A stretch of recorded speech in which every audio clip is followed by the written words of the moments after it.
Hi, everybody. We will go ahead and get started with our 2021 Players Champion, Justin Thomas, here at the Media Center. Justin, just opening thoughts on being back at TPC Sawgrass, of course, you're comfortable with, and where you've obviously had success in the past. Yeah, I always love being here. It's a special week. It's it's our championship. It's our tournament, and the course is always in immaculate condition. Especially being in March, it's very, very green, and the kind of the outlines of the fairways and the rough, it all looks perfect. So it's a place I look forward to coming every year. It's a golf course I think is extremely well designed, and I always enjoy playing it. And I guess to that point, I mean, why do you think this design and this layout seems to stand out as just a really solid test on tour just compared to other? Yeah, I think it's just unique. I think you stand up on a hole, call it like number one, and it doesn't really look like anything special or anything crazy, but it's a tee shot that very clearly not requires, but asks for a left to right ball flight off the tee, and then the green asks for a right to left ball flight into the green. So, and there's a lot of holes like that. Number two is the same way. It's asking for a draw off the tee, and then the green is set up for a fade into the green, and it just really requires a lot of different kinds of shots and a lot of creativity. Something that I think is a strength of mine. Perfect. All right. With that, we will go ahead and open up for questions. Just raise your hand. We will get a microphone over to you. Start over here, Gene. Justin, I spoke with Ricky yesterday, and he was talking about how you and Jordan have sort of, been sounding boards for him as he was going through his really rough stretch, and now he seems to be making his way back. Could you just share what, at least in generalities, what you were able to kind of tell him or to help him along to get through this rough patch? It's not as much as you'd probably think, and it's really just, he's one of my best friends. It has nothing to do with, it's Ricky Fowler. That's, he is who he is, and I'm doing it for the sake, obviously I want him to play better, but I just want to be there as a friend. And I think it's sometimes the kind of the man in you doesn't want to necessarily ask your friends for help. You know what I'm saying? It's not like a cool thing to do, but I've been there. I've talked to different friends, whether it's about specific golf stuff or thought process, whatever it is. And my thing to Rick is I'm just like, dude, if you ever need anything or want anything, I'm here as much as you want or as little as you want. And, he would ask some things from time to time, but it was more just helping him and whenever I could, because this is it can be a lonely game sometime, even with your family, wife, girlfriend, whatever, out on the road with you. It's still lonely when you're out there between your ears. So we're all very glad to see he's playing well. As a follow-up to that, what is it about, how much would it sort of, you think, lift PGA Tour to see Ricky Fowler back in the winner's circle? It'd be great. It's clearly trending that way. He's playing some really good golf, really solid, consistent golf. And, I can just tell from playing practice rounds with him or playing with him at home, he's just, he's a different person. He's got a lot more swagger, a lot more confidence. His expectations are different. And it's funny just what a couple tournaments or, maybe one particular shot here or week here and there will do. And I think he's definitely in that group of people that it's good for the game of golf when he's playing well. If I may ask one more thing, why does Ricky resonate in such a different way with fans than your standard elite golfer out there? He gives more than anybody, I would say. He's more relatable. He gives more time, whether it's signing or having fan experiences. He's always been very active on social media, or definitely more so, pre-family, I would say. But he basically has given more effort into it, I would say. And because of that, that's a reason why he's, I think, one of the most loved out here. Right here. Hey, Justin, do you have a favorite hole out here or one you feel especially comfortable with? And on the other side, a hole that you find very challenging? 18's really hard. Today it's in and off the left. It doesn't get much more uncomfortable than that tee shot when it's like that. And then when you got it in off the left in May, it was firm enough where you could kind of, burn something out there and maybe hit an iron in, but it's hard to hit less than driver and have less than a 5-iron in when it's soft like this. But there's a lot of great holes out here. I really like 13. I think it's a very sneaky, cool little par 3. The wind can kind of swirl back in that little tunnel almost where the tee is, but if you hit a good tee shot, if you get it kind of in the right section of where the pin is, you can have a really good look at birdie, but you can also make 4 or 5 in a heartbeat there. So I think that's, especially in the place it is in the course, is a pretty pivotal hole. Okay, just go to Kathy and then right behind you, Kathy. Justin, your father has obviously been very influential in teaching you how to play golf. And from that experience, do you feel like you have extra knowledge to help somebody else with their golf game? Me personally? Yeah. I don't think so. I'm a terrible coach. Like I'm not.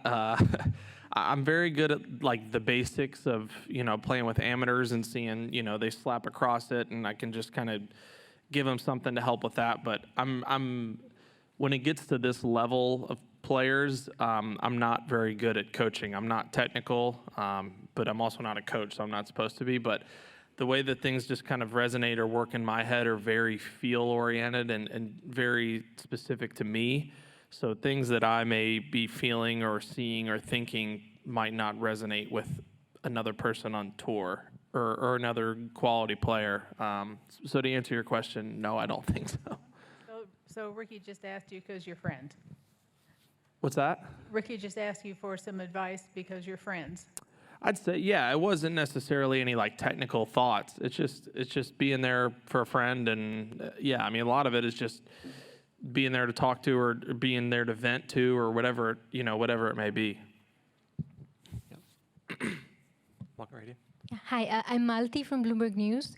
I'm just wondering about the Live and PGA Golf antitrust fight, and wondering what it really means for the fate of PGA players. I know you talked about challenges here in terms of the wind conditions, all of that stuff. But is it something that PGA players are thinking of in the back of their mind in terms of this antitrust fight playing out in the background while all these golf games are going on? No, I'm not really wasting my time thinking about that. But in terms of what that fight means for the fate of players, because it will impact, the PGA's. We've seen what's happened with, say, for instance, in baseball or basketball, where courts have sometimes changed the course of the way a certain sports business works. So yeah, in that sense, do you pay attention to it and some of the legal issues? Because it just seems like it could impact the fate of players and the future of the players. I definitely don't doubt that it's a huge impact and it's very important, but I'm not near smart enough to get involved in any of that, and that's not my job to get paid to do something like that. I'm just trying to play golf the best I can, and let the legal system go from there. Got it. Thank you. Just go right over here. Good afternoon, Mr. Thomas. Can you please explain of both dates, March and May, which one of the dates are more favored for your type of golf? Is there any key difference between playing the course, let's say March with receding or May, and which one favors more your type of golf? Thank you. To be perfectly honest, I like the course significantly more in May than I do in March. I won in March, so I like it a lot in March as well. I mean, I never dislike it. I always enjoy a firmer and faster course, and I think that this course becomes a lot more challenging, especially off the tee. Missing the fairway it's totally different. It was Bermuda in May, and it's overseed this time of year. So it's literally two different kinds of golf courses. We're gonna get some mud balls. The ball, if you get the correct wind, you can hold 4 or 5 irons on greens. And then in May, you'd have times where you have 7, 8, 9 irons, and it's really tough to hold the green. So you have to, I would say you have a lot more options off the tee in May because of how firm it plays off the tee. It's a lot of just drivers and 3-woods now, and just hitting the fairway and staying out of the long rough kind of thing. Going to Sean right here on the way right here, Justin. You're leading the tour in strokes gained around the green. It can be a little bit of a fluky stat, but do you feel like you've seen any improvement with your short game, or is it maybe just making some putts from the fringe that count there? I've definitely seen some improvement in my short game. I mean, it's so early in the season. I feel like all the stats are kind of skewed. You know what I mean? It's you have one bad something or one bad tournament, call it, and then you could get put way behind. Whereas a couple weeks and goes the same thing with chipping or putting or whatever it is. If you have a huge week, it can totally springboard you to where you're at. But I do also feel like chipping is a strength of my game, and I have been working on it hard, just more of like the basic chips that I've struggled with. So it's been, I would say, a work in progress, and seen some improvement in it, and making putts from the fringe helps too. Yeah, Doug? I'm trying to think how to ask this, but this has always been such a known as the strongest and deepest field of the year, et cetera. Just in recent memory, how do you distinguish between which is harder to win between this week and last week? And as we go forward, the more you guys get together in these big elevated events, big time courses, Riv, Bay Hill, whatever, does it lose kind of its separation? It's a good question. I don't think it does. I think, because one could argue that, the Masters is still, I think, harder to win this tournament. It's harder to win the Masters than it is this tournament, but this field is stronger than the Masters. But it's because of the Masters, and it's because of the history it has, because of what comes with it. There's everything else that adds to it that makes it more difficult. And I do think that this tournament is harder to win than last week because of the way that the courses are set up. I think it's difficult to play well and make a lot of birdies on a place like last week versus here. But that being said, you can also kind of par it to death and sprinkle in a couple birdies. I talked to Scotty Scheffler about it yesterday. I was like, I hope you don't take this the wrong way, but I had no idea that you had a chance to win that golf tournament. Like, I played with him the first 2 days. He was playing well, but I just remembered, obviously he was looking at the leaderboards, and I never really saw his name, and then all of a sudden we're on 17 green, and I look over and I was like, Scotty's one back or tied for the lead. Like, where the hell did he even come from? And that's the kind of thing that can happen at a place like last week. I have no idea if this is answering any of your questions, but no, I don't think it's going to lose its, what did you say? Just about this tournament? Separation. It's separation. I do not think that this tournament will lose that separation. Can I ask another one, Michael? Yeah. It's probably gone by now, but if you think back to some of the bigger events you've won, whether it's, say, Memphis or Medina or what have you, what was the level of pressure you felt here compared with there? And you'd already won a major when you won here, so we're not going to count that. It's just different. I'm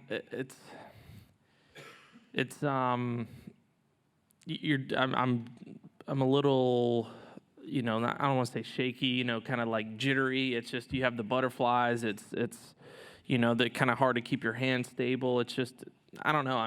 Sometimes you get that on a random shot, the first shot of the tournament, or at a Ryder Cup, or on the weekend of a big tournament. But it's just, to me, the nerves that I had playing the last couple holes here versus the last couple holes in, call it another tournament that I've won is different. You have more nerves in it, and it means more at this because it's a bigger tournament. But at the same time, that's why you play, and you want to be in those positions. So it's a good thing to feel, I guess. We're going to go to Ann and then Baba. Hi, Justin. Can you talk about the new competitive model, your thoughts about it, and what the PGA Tour has done in the past year to make the players happier? Yeah, I guess players is kind of a relative term. I think we definitely know one person that's not too thrilled about it, but it's tough. It's an extremely tough thing, I think, to kind of dive into. And I know Max kind of did that, whether it was last week or a couple weeks ago. Is there's not going to be any model that makes everybody happy. That's just a stone cold fact. But at the end of the day, when every single one of us signed up to play golf, you knew that the better you played, the better tournaments you're going to be into, and the worse you played, you may not even have a job anymore, or you may be on a developmental tour or whatever it may be. And none of that is changing. And I just think it's a mindset kind of thing of maybe some people that are upset about it is, okay, do I want to look at that table or look at that tournament and say that's not fair, I don't get to play in that? Or do I want to say I want to be a part of that table, or I want to be a part of that tournament? And that's how all of us were raised to think about golf, is we want to play and practice and get to a point where we're playing in these majors and now playing in these elevated events against the best players in the world as often as possible. And we're now have developed a model where that's happening. And I mean, I don't see how it wouldn't be better for everybody, the fans, the sponsors, the communities, the charities that are around there. I mean, the players, it's going to bring better out of us.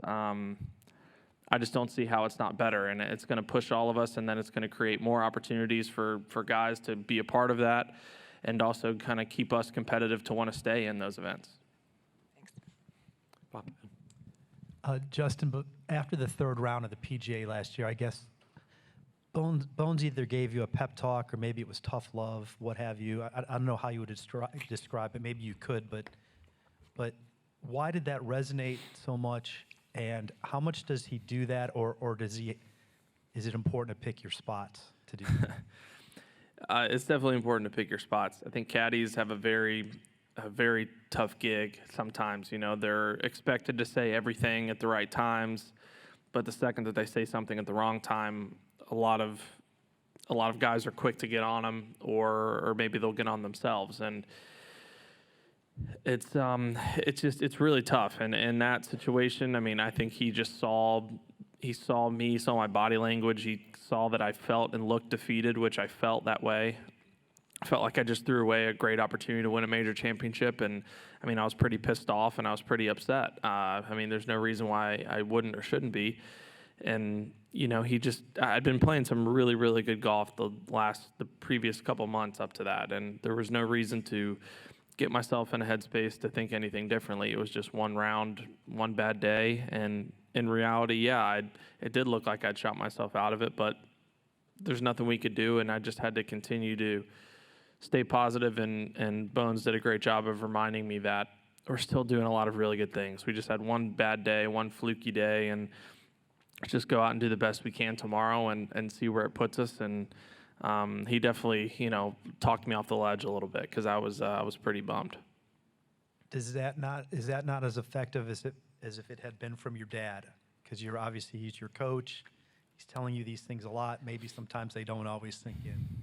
Yeah, it's a fair point. I'd say so, because Bones is less likely to say something. I mean, my dad's always going to be one to be there and support me, and if I'm hard, he's seen me be hard on myself for 29 years now, so that's not a new song and dance to him. But for Bones to speak up, and he's getting a lot more comfortable in doing so now, I know that it's because it comes from a good place. Everything from him does, but he just wants the best. I mean, we're on the same team here, and we're trying to get the most out of all of us and myself, and he felt it was appropriate. Okay, we'll do a few more. We'll do Adam, and over here, and then back to Gary. Justin, did you attend the players' meeting this morning? I did not. Okay. Is there anything that you're concerned about with the changes that are coming? No. Okay. Next one then. Going to you're playing next week, correct? Mm-hmm. What was it about Valspar that made you want to play when it's in the middle of these big stretch of designated events? It's a place I love. I really love the golf course. I feel like I have a really good chance to win there if I go play, and I simply don't feel that way about Austin Country Club. It's nothing against the course. I've played it 6 times, and I've played it really bad, 5 of them. So I just felt like it was a better decision for me to go to a place where I at least had some positivity and felt like I had a lot better chance to win than going to an elevated event, a huge event and being the match play. But knowing that I've had no success except for, kind of, I hate to call it a fluke year, but 1 year. And I didn't really want to take 3 weeks off before the Masters. So, it is going to be at the end of a big stretch, but I feel like, being in Florida, not overly too far away on the time zone that, I'm used to for the majority of the year. And, it's a really, really good golf course, I think. Can I ask one more? Yeah. Sorry. Okay. I'm curious what you thought of the portrayal of yourself in the Netflix show, and will you be involved in the future?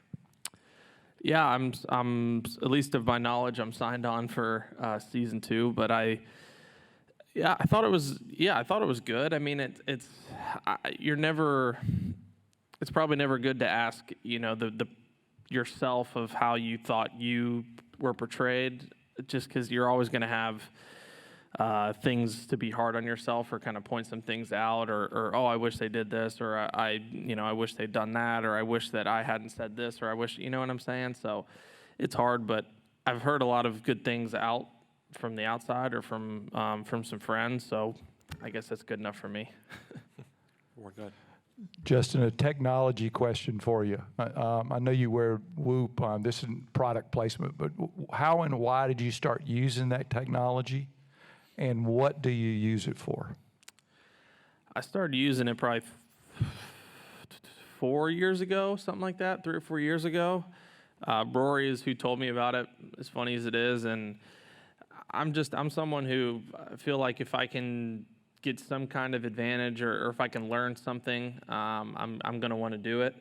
And I felt like that was just a kind of an area that I hadn't really dove into in myself, in terms of things that I'm doing throughout the day, or maybe in the afternoon or night, that could influence how I feel, how I'm recovering, and all of that. And it's just something that I enjoyed. It's kind of becomes like a game when the first year, or at least I know I was kind of infatuated with it in the beginning. You wake up and I'm immediately looking at it, and I know that there's a million things I've learned from wearing it, of some habits that I can do that are just going to help me feel better and recover better the next kind of day. So that's something where, obviously, if I'm going into a week like this or any other tournament, like, okay, I know that I'm not going to have a massive steak and dessert at 9:30 at night if I'm waking up at 5:30 a.m. But I would say the majority of this room could have told you that without wearing a Whoop band. But there's also some little things of just picking up on it that I feel like I can use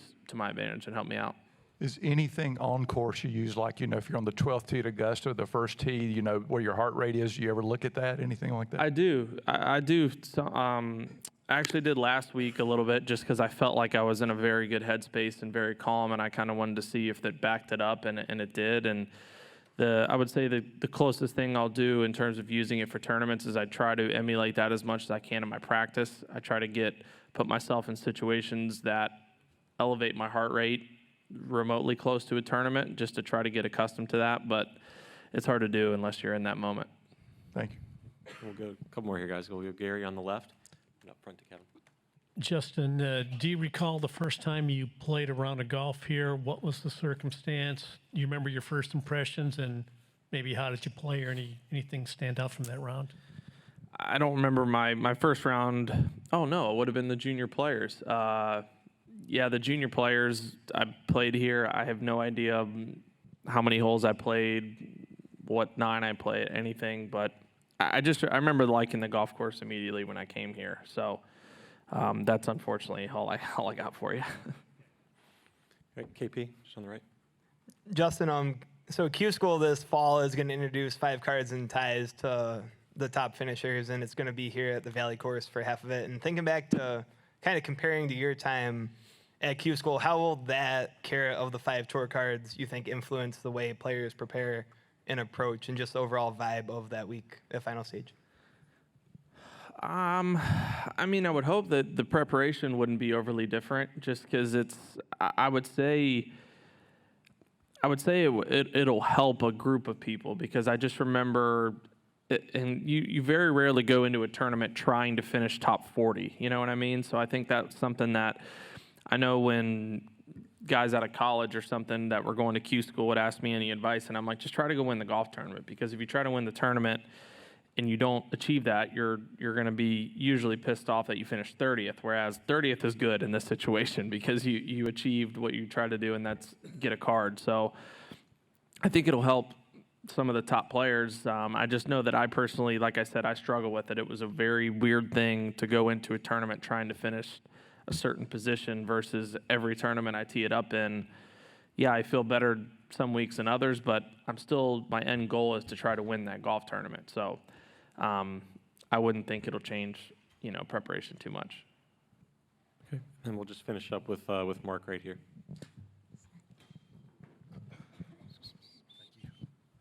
JT, when the tour announced the changes to the designated events last week, Greg Norman tweeted, I think it was, imitation is the sincerest form of flattery. In your mind, what's the difference between the designated events and what LIV is doing?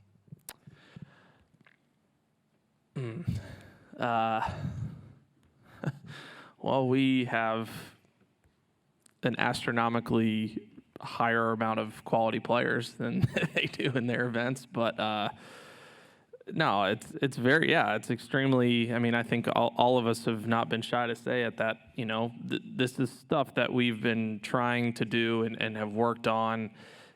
Obviously, got sped up a crazy amount due to what was going on in the outside, but yeah, I mean, you could say it in different ways, but it's no different than the WGCs were. There's just obviously more than there were WGCs, and we still have your regular, cut events. I don't know. I mean, if you're just going to single out those events and have them only be the events we have, then yeah, it's extremely similar. But there's a lot more going on over the course of an entire year on the PGA Tour than just the elevated events, I would say.